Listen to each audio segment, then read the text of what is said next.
नमस्कार, मैं जर्नलिस्ट रोहित शर्मा। आप मेरे साथ में जुड़े हैं दिल से रोहित चैनल में। दोस्तों, हिंदी फिल्म इतिहास की सबसे लोकप्रिय और सबसे अधिक समय तक देखी जाने वाली फिल्म शोले का निर्माण हुए करीबन 50 साल बीत गए हैं। 1975 में इस फिल्म का निर्माण हुआ था, लेकिन इतने साल बीत जाने के बावजूद भी इस फिल्म में जिस तरह से जय वीरू की दोस्ती थी, जय की भूमिका में अमिताभ बच्चन थे, वीरू की भूमिका में धर्मेंद्र थे, और जय ने यानी अमिताभ बच्चन ने वीरू की जान बचाने के लिए उनकी प्रेमिका बसंती यानी हेमा मालिनी की जान बचाने के लिए अकेले ही वे डकैतों से लड़ते रहे। और खुद आगे बढ़कर अमिताभ बच्चन ने यानी जय ने वीरू से कहा कि आप अपनी बसंती को लेकर यहाँ से चले जाइए, मैं अकेले ही डकैतों से लड़ लूँगा। और अकेले ही डकैतों से वो लड़ते रहे। तो और लड़ते लड़ते जिस तरह से जय ने अपनी जान दे दी, तो ये जो दोस्ती पर ये जो पिक्चर बनाई थी और जय और वीरू के बीच में ये जो गहरी दोस्ती थी, उस दोस्ती के चर्चे आज भी लोगों की ज़ुबान पर छाए रहते हैं। अगर अक्सर कोई दोस्ती की बात आती है तो लोग कहते हैं कि दोस्ती हो तो जय और वीरू की जैसे शोले में जय और वीरू के बीच में दोस्ती थी। और अगर अब साधारण जीवन में भी अगर किसी दो शख्स के बीच में कोई दोस्ती पाई जाती है तो लोग उन्हें जय और वीरू के नाम से पुकारने लग जाते हैं। कुछ ऐसा ही है। राजस्थान कैडर के भी 2 आईपीएस अफसर हैं, जिनमें कहीं ना कहीं लोगों को या ऐसा दिखता है कि इनमें भी कहीं ना कहीं जय और वीरू की दोस्ती साफ दिखाई देती है। और आज ये जो 2 आईपीएस अफसर हैं जिन्हें जय और वीरू की दोस्ती की तरह माना जाता है, इन 2 आईपीएस अफसरों के नाम राजस्थान सरकार ने उस पैनल में भी इन 2 आईपीएस अफसरों के नाम शामिल है, जो अभी हाल ही में राजस्थान की वजनलाल सरकार ने संघ लोक सेवा आयोग को डीजीपी के चयन के लिए भेजा है। शायद आप समझ गए होंगे। और ये 2 आईपीएस अफसर हैं, ये जयपुर में भी बहुत साल पहले पुलिस की व्यवस्था को संभाल चुके हैं, पुलिस की बड़ी जिम्मेवारियों को संभाल चुके हैं। अब मुझे लगता है कि बहुत से लोग समझ गए होंगे, मैं बात कर रहा हूं संजय अग्रवाल और आनंद श्रीवास्तव की। दोस्तों, 2003 में आज तो जयपुर में 4 डीसीपी हैं, एक ट्रैफिक डीसीपी है, लेकिन 2003 की बात कर रहा हूं। उस समय जयपुर की जो पुलिस की जो व्यवस्था थी, उत्तर और दक्षिण 2 एसपी हुआ करते थे, एक ट्रैफिक एसपी हुआ करता था और उनके ऊपर एक डीआईजी आईजी हुआ करता था। तो इस तरह से उस समय जयपुर की पुलिस की व्यवस्था थी। लेकिन उत्तर में उस समय आनंद श्रीवास्तव एसपी थे और दक्षिण में संजय अग्रवाल। और उत्तर की तुलना में दक्षिण हिस्से में ज़्यादा पुलिस स्टेशन आते थे। लेकिन उस समय मज़ेदार बात यह है, बहुत ठोस जानकारी आपको मैं देना चाह रहा हूं कि उस समय जब आनंद श्रीवास्तव उत्तर की बागडोर संभाल रहे थे, संजय अग्रवाल दक्षिण की बागडोर संभाल रहे थे, उस समय जयपुर में जो बड़े बड़े गुंडा गैंग थे वो एक तरीके से दुबक गए थे। जयपुर की पुलिस व्यवस्था, कानून व्यवस्था काफ़ी मजबूत हो गई थी। और उस समय दक्षिण हिस्से में संजय अग्रवाल ने कई संगीन मामलों का खुलासा किया था, तो उत्तर में भी कई बड़ी वारदातों का आनंद श्रीवास्तव ने खुलासा किया था। आपको पता है, उत्तर में जयपुर उत्तर में उस समय एंटी सरगना वामन नारायण घियो जो तस्कर थे, उनका खुलासा हुआ था। वामन नारायण घिया के यहाँ जब पुलिस ने छापा डाला था एवरेस्ट कॉलोनी में, उसकी बहु मंजिल इमारत पर, उस समय वहाँ पर बड़े पैमाने पर मूर्तियाँ और कलाकृतियाँ, पेंटिंग्स, बहुत करोड़ों रुपए की ये सारी वहाँ पर जब्त हुई थी। और ये काफ़ी हाई प्रोफाइल मामला था।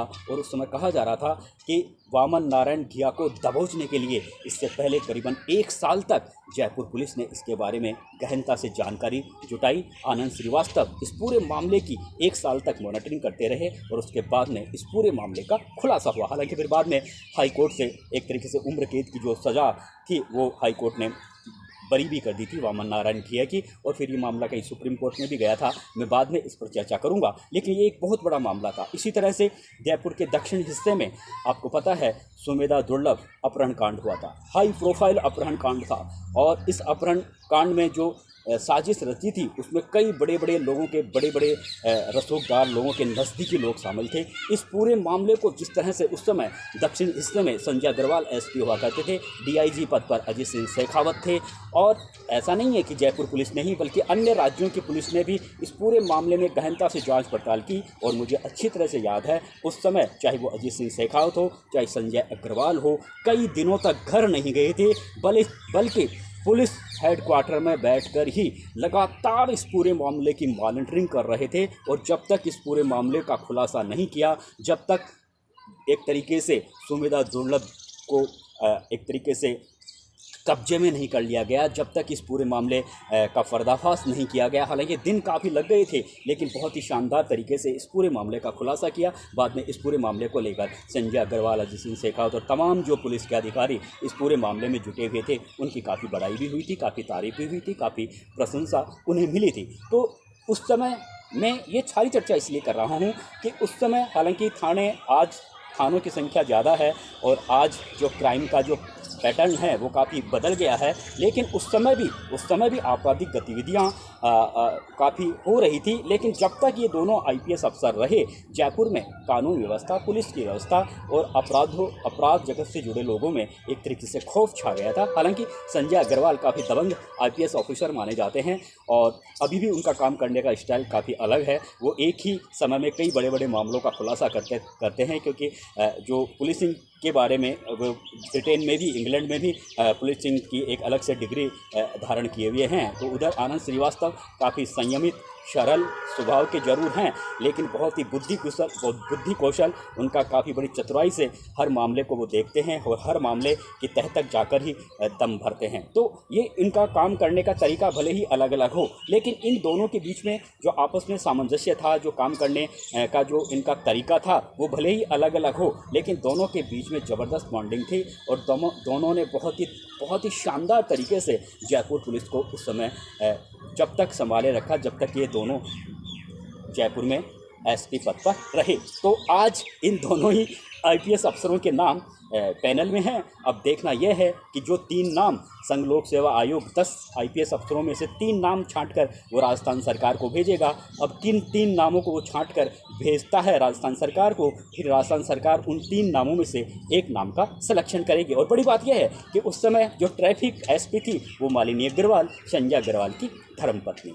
तो आज इन्हीं 3 आईपीएस अफसरों के नाम उस पैनल में है। और बड़ी बात यह भी है कि आज सुधांशु पंत चीफ सेक्रेटरी पद पर हैं, मुख्य सचिव पद पर हैं। उस समय यानी जिस समय आनंद श्रीवास्तव और संजय अग्रवाल जयपुर के एसपी हुआ करते थे और मालिनी अग्रवाल ट्रैफिक एसपी हुआ करती थी, उस समय सुधांशु पंत जयपुर के कलेक्टर हुआ करते थे। तो अब ये एक संयोग है। आप देखिए कि 2003 में पुलिस और प्रशासन की जयपुर के पुलिस और प्रशासन की जिम्मेवारी जिन अधिकारियों के हाथों में थी, आज वे ही अधिकारी एक तरीके से शासन का जो सबसे बड़ा पद है वो सुधांशु पंत के पास में है। और अब वो जो 3 अधिकारी जो 2003 में थे जयपुर पुलिस में, उन तीनों अधिकारियों के नाम उस पैनल में शामिल हैं जो राजस्थान सरकार ने संघ लोक सेवा आयोग को भेजे हैं। अब देखने वाली बात यह है कि इन तीनों नामों में से किसका नाम पैनल में आता है या नहीं आता। वैसे में कहा जा रहा है कि हो सकता है, क्योंकि इस बार कोई चौंकाने वाला नाम आ जाए। मैंने पिछले वीडियो में बताया था कि हो सकता है महिला अपराध को लेकर काफ़ी हो हल्ला रहता है हमेशा से। जब मुख्यमंत्री अशोक गहलोत मुख्यमंत्री हुआ करते थे, उस समय भी महिला अपराध को लेकर विपक्ष लगातार हमले बोलता रहता था, राजस्थान विधानसभा में, राजस्थान के विधानसभा के बाहर भी। और आप सबको ये भी पता है कि भारतीय जनता पार्टी की सरकारें हमेशा लीक से हटकर चौंकाने वाले निर्णय लेती रहती है। तो हो सकता है इस बार कुछ बड़ा निर्णय इस तरह का भी ले ले कि कोई एक ऐतिहासिक निर्णय ले ले और एक रिकॉर्ड कायम कर ले किसी महिला आईपीएस को डीजीपी पद पर बिठाकर। तो हो सकता है मालिनी अग्रवाल को डीजीपी पद पर बिठा दिया जाए। हालांकि 1994 बैच की हैं, लेकिन अब ये तो आने वाला समय बताएगा। लेकिन मैं ये इसलिए कह रहा हूँ कि हमेशा भारतीय जनता पार्टी की सरकारें पिछले 10-11 सालों में लीक से हटकर निर्णय लेती रहती हैं, चौंकाने वाला निर्णय लेती रहती हैं। तो हो सकता है इस तरह से, जिस तरह से भजन लाल शर्मा का एक तरीके से मुख्यमंत्री उन्हें बना दिया गया पहली बार के विधायक में, और उनका जो निर्णय लिया वो निर्णय काफ़ी सार्थक साबित हो रहा है। बहुत अच्छी तरह से उन्होंने राजस्थान के शासन की बागडोर संभाले हुए हैं, बहुत अच्छी तरह से राजस्थान की अगुवाई कर रहे हैं। और इसी तरह से सुधांशु पंत को भी जब चीफ सेक्रेटरी बनाया गया था, उस समय भी उनसे करीबन आधा दर्जन सीनियर आईएएस अफसर थे, लेकिन उन्हें लांघकर सुधांशु पंत को चीफ सेक्रेटरी बनाया गया। तो मेरा कहने का मतलब यह है कि भले ही 1994 बैच के आईपीएस ऑफिसर हो मालिनी अग्रवाल, लेकिन अगर कहीं महिलाओं का नाम आता है और महिलाओं में कोई अच्छा संदेश देने की कोई बात आती है, तो हो सकता है राजस्थान सरकार मालिनी अग्रवाल को डीजीपी पद पर बिठा दिया जाए। लेकिन सबसे पहले तो जरूरी यह है कि संघ लोक सेवा आयोग जो 3 नाम भेजेगा, उन्हीं नाम में से एक नाम राजस्थान सरकार छांटेगी। अब देखने वाली बात यह है कि आनंद श्रीवास्तव और संजय अग्रवाल, जिन्हें जय और वीरू के नाम से जाना जाता है, क्या जय वीरू में से किसी एक का नाम उस 3 नामों के पैनल में शामिल होगा जो संघ लोक सेवा आयोग राजस्थान सरकार को भेजेगा, या फिर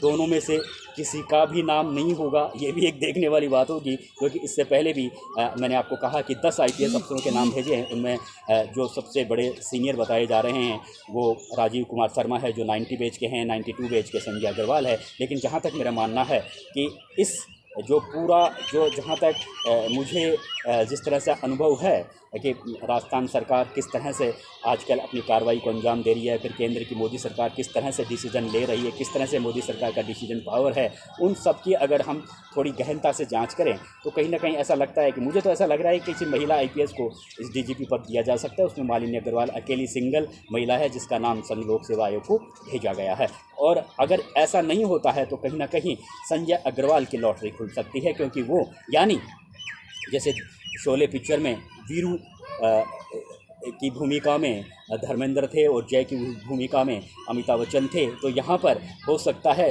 वीरू यानी संजय अग्रवाल, क्योंकि थोड़ा सीनियर हैं। और आनंद श्रीवास्तव 1994 बैच के IPS ऑफिसर हैं और संजय अग्रवाल 92 के, तो हो सकता है संजय अग्रवाल की लॉटरी यहाँ पर खुल जाए। वैसे वो इंटेलिजेंस ब्यूरो के मुखिया हैं और अब से पहले जिस अधिकारी ने इंटेलिजेंस ब्यूरो के मुखिया के पद तक पहुँचाया उन्हें अक्सर DGP जरूर बनाया गया है। तो यहाँ ये ऐसा माना जा रहा है कि संजय अग्रवाल पूरी तरह से ऐसा लगता है कि वो अगले DGP हो सकते हैं। लेकिन अगर संजय अग्रवाल भी DGP बन जाते हैं तो ये एक तरीके से जो जय की भूमिका में हैं आनंद श्रीवास्तव, उन्हें भी कहीं ना कहीं तसल्ली मिलेगी कि चलो मैं नहीं तो मेरा जो दोस्त है वो DGP पद पर पहुंचा है। अब देखने वाली बात यह है कि इस महत्वपूर्ण पद पर किसकी पोस्टिंग होती है, क्योंकि 30 जून से पहले हर हालत में राजस्थान सरकार को नए DGP का सिलेक्शन करना है ही, क्योंकि 30 जून को रवि प्रकाश मेहरा जो कार्यवाहक DGP है राजस्थान के, वो रिटायरमेंट हो रहे हैं। नमस्कार।